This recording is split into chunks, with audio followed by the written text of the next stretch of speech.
PG dalam jabatan Angkatan Kedua tahun 2021 di Universitas Tadulako. Hari ini tanggal 18 Agustus tahun 2021, saya akan melakukan praktik pembelajaran dan pengambilan video pembelajaran.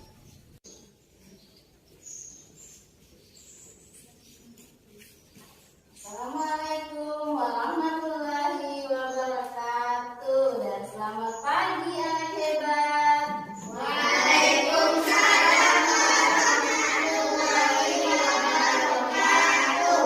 Selamat pagi, Bu. Bagaimana kabarnya hari ini? Baik, Bu. Alhamdulillah. Ingat ya, selalu patuhi protokol Kesehatan. Selalu terapkan 3M. Dimanapun kita berada ya, selalu 3M. Nah, sebelum kita memulai pelajaran hari ini, kita mulai dulu dengan membaca doa ya. Tolong anak-anak ikutin doanya. Sebelum kita belajar, mari kita berdoa. Doa dimulai. Aku melihat yang sedang orang berarti semuanya hadir ya. Baik, pertahankan terus kehadiran kalian, kerajinan dan kedisiplinannya. Baik, kita sama-sama dulu menyanyikan lagu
sertai dengan penanaman kembali ya. Jadi orang-orang itu menebang pohon bambu secara besar-besaran tanpa tebang pilih. Mereka tidak memilih yang mana yang sudah layak untuk ditebang.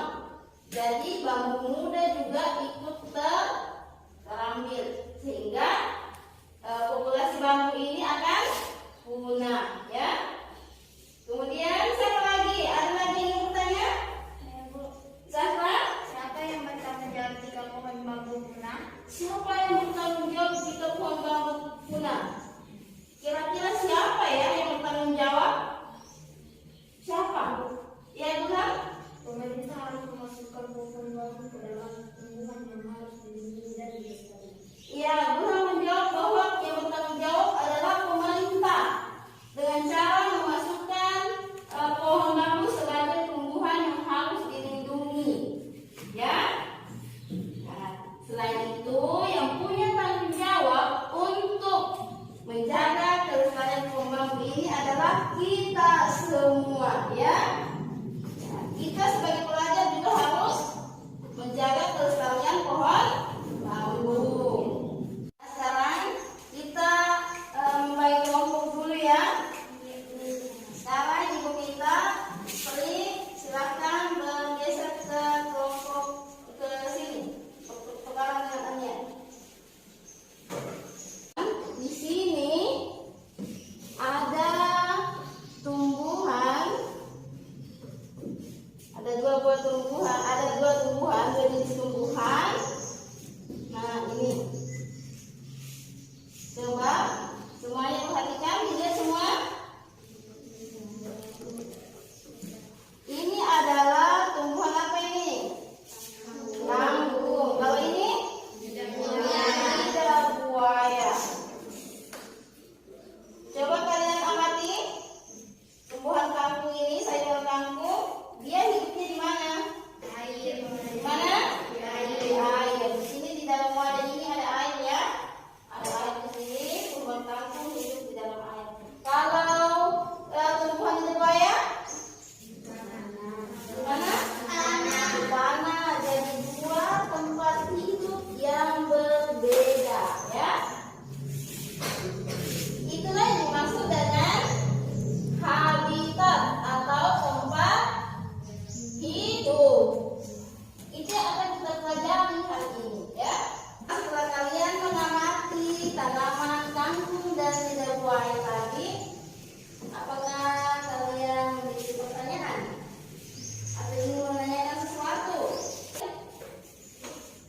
Al-Fatih, apa jenis akar tumbuhan kangkung? Coba lihat tumbuhan kangkung yang ada dalam wadah ini. Kita lihat jenis akarnya. Nah, ini kalau dilihat ini jenis akarnya, dia berupa ini ada yang ke samping. Dia seperti akar serabut ya, kecil-kecil. Tapi sebenarnya kangkung ini berakar tunggal. Itulah jenis akarnya tanaman kangkung. Jadi tumbuhan hidrofit adalah tumbuhan yang hidup di air. Kita lihat sama-sama. Selain kangkung, ada tumbuhan Rantai. ya, bunga apa itu? Bunga teratai. Pernah ada bunga teratai tidak? Pernah? Iya, dia mengapung ya. Dan bunganya itu terlihat cantik. Yang lebar hijau ini yang hijau ini adalah daunnya ya, dia mengapung di atas air. Inilah contoh tumbuhan yang hidup di air, berarti dia masuk ke ciri hidrofit. Kemudian tumbuhan apa lagi? Tumbuhan apa? Enceng gondok. Tumbuhan ini banyak tumbuh di sungai. Siapa yang biasa lihat tumbuhan enceng gondok di pinggir sungai? Ada ya? Ada. Bisa lihat bisa? Bisa ya. Kemudian kita lanjut ke ciri yang kedua. Ada yang namanya hidrofit. Tumbuhan apa yang masuk ke kategori Mufid? Siska? Tumbuhan pakis. Tumbuhan pakis. Tahu kan sayur pakis? Banyak biasa dijual di pasar, ibunya biasa beli sayur pakis kan? Nah, itu tumbuhan pakis tumbuh di daerah yang lembab, ya.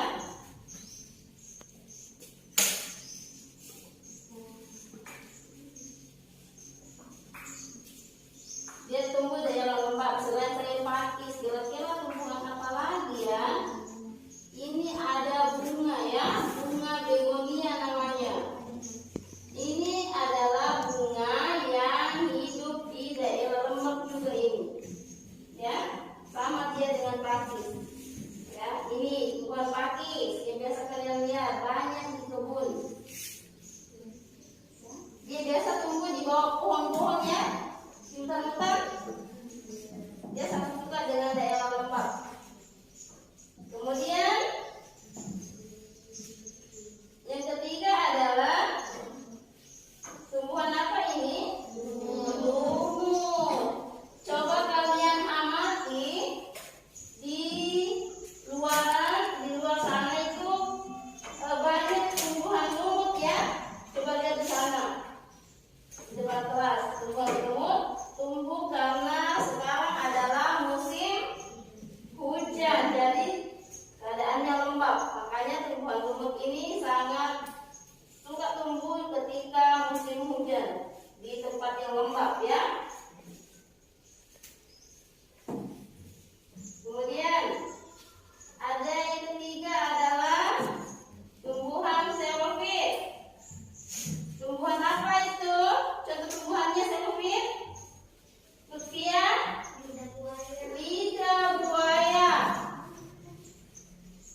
Lidah buaya ini ya, tanaman lidah buaya ini dia bisa tumbuh di daerah yang kering. Jadi ini lidah buaya, dia tumbuh di daerah kering, meskipun tidak disiram itu dia akan tetap subur ya. Kemudian tumbuhan apa lagi selain lidah buaya? Coba lihat, ada pohon apa itu? Pohon apa? Ada tidak pohon kurma di sini? Ada? Tidak ada. Yang mirip dengan pohon kurma di sini itu cuma ada pohon kelapa sawit. Pohon kurma ini dia hidup di daerah yang kering. Contohnya di negara Arab Saudi. Tapi kalau buah kurma biasa makan, rasanya banyak dijual, rasanya manis. Nah, ini tadi lidah buaya ya. Kemudian ada tumbuhan cocok bebek. Biasa lihat tanaman atau bunga yang ada ditanam oleh ibunya. Biasa lihat yang begini. Nah, inilah tumbuhan cocok bebek. Biasa di ujung daunnya ini ada seperti daun-daun kecil ya. Itu akan jatuh dan tumbuh lagi. Kemudian ada tumbuhan apa? Kaktus. Pasti banyak juga ini tanaman kaktusnya mama di rumah, ya kan? Ini pohon kaktus juga tumbuh di daerah kering. Dia masuk ke kategori apa? Xerophyll. Baik. Nah sekarang kita lanjut. Keempat ada halophyll. Halophyll ini adalah tumbuhan yang hidup di daerah garang, yang memiliki kandungan garam yang tinggi. Itu contohnya adalah, ada yang tahu? Bambu. Bambu. Ada yang lain? Tumbuhan bakau. Jadi contohnya adalah tumbuhan bakau. Bukan bambu ya, Zahra, tapi bakau. Ya, bambu itu bukan hidup di pinggir pantai, ya. Contohnya adalah ini dia pohon bakau. Coba kalian amati, akarnya itu banyak ya, naik. Nah, ini hidup di pinggiran pantai. Nah sekarang kita perhatikan ciri khusus beberapa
ya.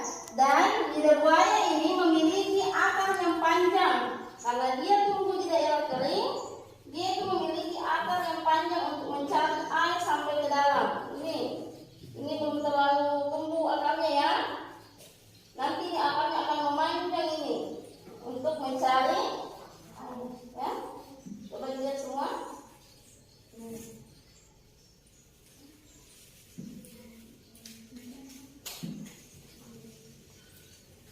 Nah sekarang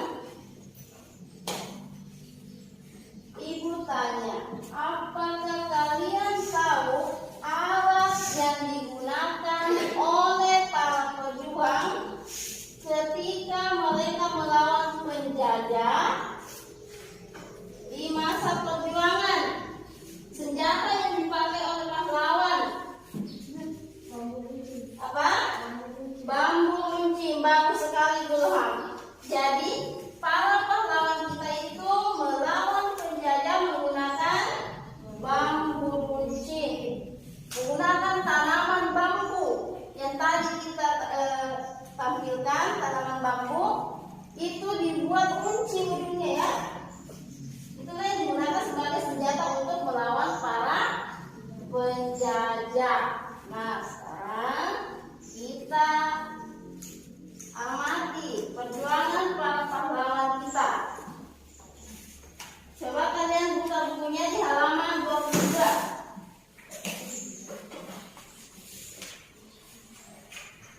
Coba kalian buka bukunya halaman 22. Kalian baca teks bacaan tentang proklamasi kemerdekaan.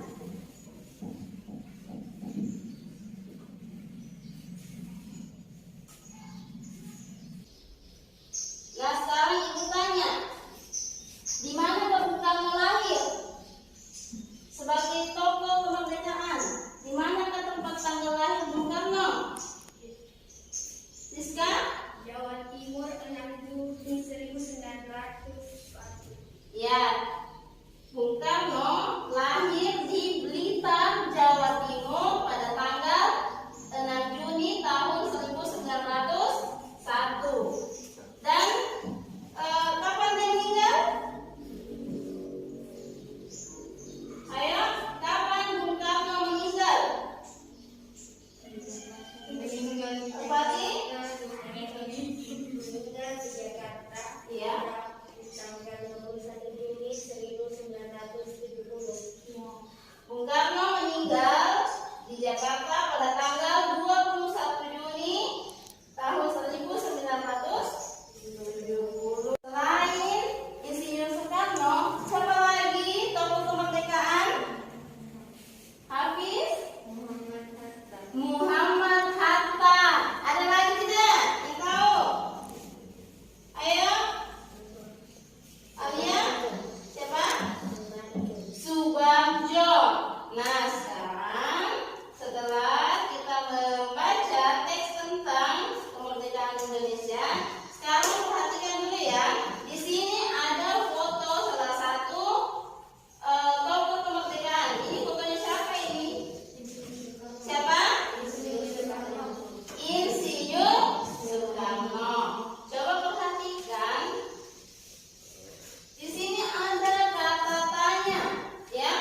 tanggal 6 Juni 1901. Kemudian kata tanya selanjutnya, bagaimanakah riwayat pendidikannya? Bagaimana? Berarti kita akan menjelaskan ya sebuah peristiwa atau keadaan jenjang pendidikan.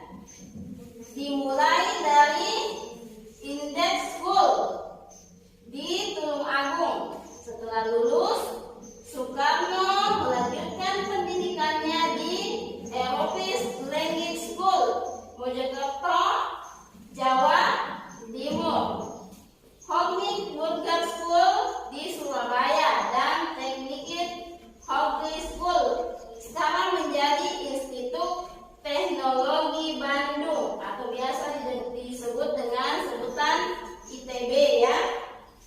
Berada di Bandung, Jawa Barat, dan memperoleh gelar insinyur. Kemudian yang keempat,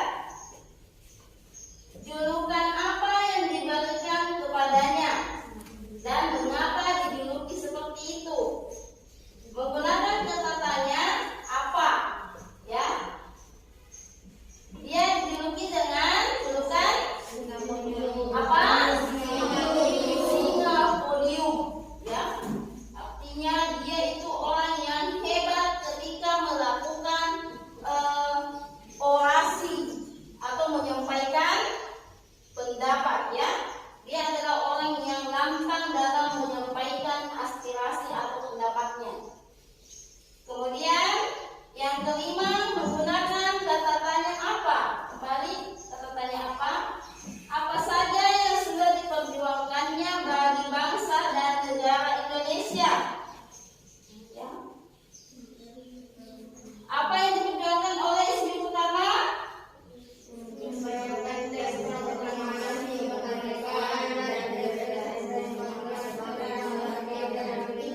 Ya.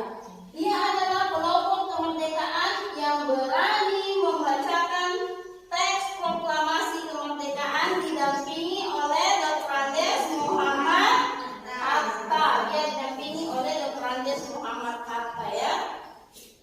Jadi Insinyur Soekarno ini memiliki jiwa pejuang yang sangat tinggi dan harus kita contoh ya.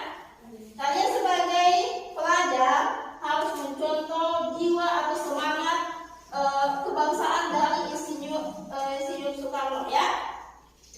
Kalian harus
teratai memiliki daun yang lebar.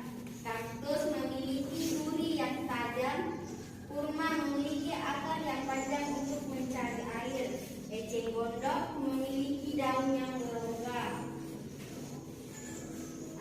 Apa peristiwa yang terjadi pada bacaan di atas? Mengapa proklamasi sangat penting bagi bangsa Indonesia? Siapa tokoh-tokoh yang terlibat dalam penyusunan teks proklamasi Indonesia? Bagaimana proses penyusunan teks proklamasi, kemudian kemudahan Indonesia?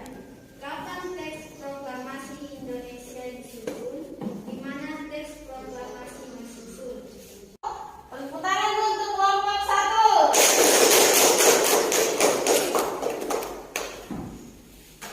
Nah, selanjutnya kelompok 2.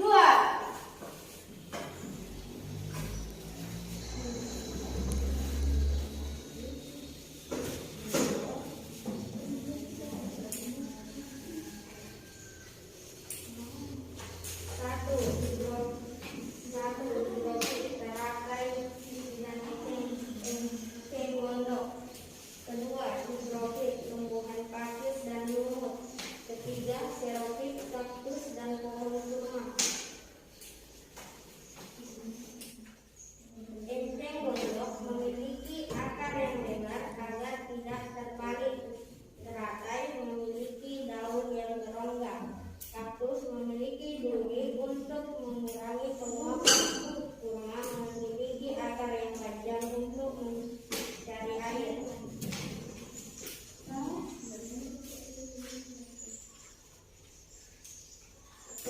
Apa peristiwa yang terjadi pada bacaan di atas? Mengapa proklamasi sangat penting bagi bangsa Indonesia? Siapa tokoh yang terlibat dalam penyusunan teks proklamasi Indonesia? Bagaimana proses penyusunan teks proklamasi kemerdekaan Indonesia? Kapan teks proklamasi Indonesia disusun? Di mana teks proklamasi disusun? Baik, terima kasih kelompok 2. Tepuk tangan untuk kelompok 2. Dari ketiga kelompok ini, Ibu sudah mendengarkan kalian menyampaikan hasilnya. Kita sudah sama-sama mendengarkan. Dan kelompok yang memiliki jawaban yang lengkap sesuai dengan petunjuk soal pada lembar kerja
menyenangi. Menurut kalian adalah materi yang sangat menarik. Ya, ulang.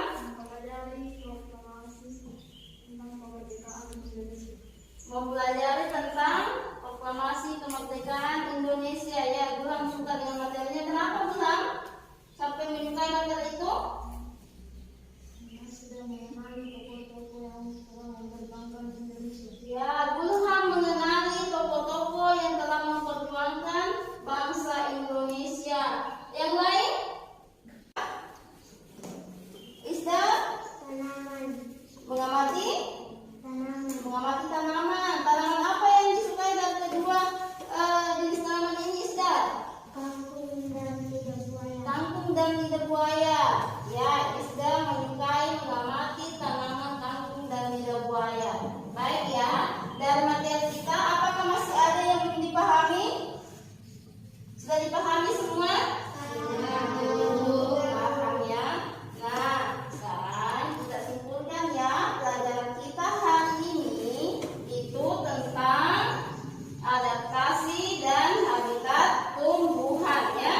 Di mana kita sudah mengetahui yang mana saja jenis tumbuhan yang termasuk ke dalam tumbuhan yang hidup di air, di tempat lembab, di daerah kering dan di pinggir laut ya. Selain itu, kita sudah mempelajari tentang proklamasi kemerdekaan dan mengenal jenis kata-katanya, apa, mengapa, bagaimana, siapa, dan di mana. Nah, sekarang untuk pelajaran kita di pertemuan selanjutnya itu kita akan masuk di pembelajaran keempat ya. Pembelajaran keempat dengan mempelajari kerukunan di lingkungan tempat tinggal kita ya. Jadi persiapkan dirinya. Nah, untuk mengakhiri pembelajaran hari ini kita tutup dengan membaca doa dulu ya. Silakan Zahra, bikin doanya. Sebelum kita pulang, mari kita berdoa.